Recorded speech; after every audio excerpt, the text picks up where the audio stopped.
No, I don't think it's fair to say that it's a panacea or elixir, but what I do think it's fair to say is it's a step closer towards that. Call it regenerative medicine 1.0, if you will, if you like to use computer terminology.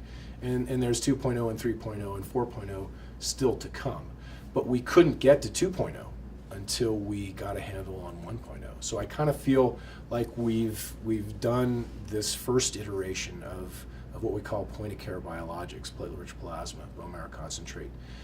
We're now at the point where we can study that in a sophisticated enough way to get to 2.0. Then we're going to work there for a little while, and then hopefully continue to make it better and better.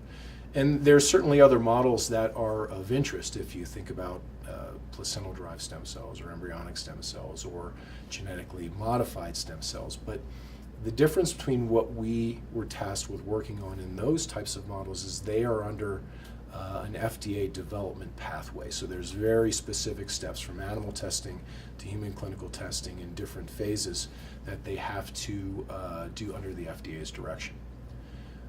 Platelet-rich plasma and bone marrow concentrate didn't have that same degree of regulation because of a number of reasons that I won't get into, but it has to do with Code of Federal Regulations and understanding the regulatory environment.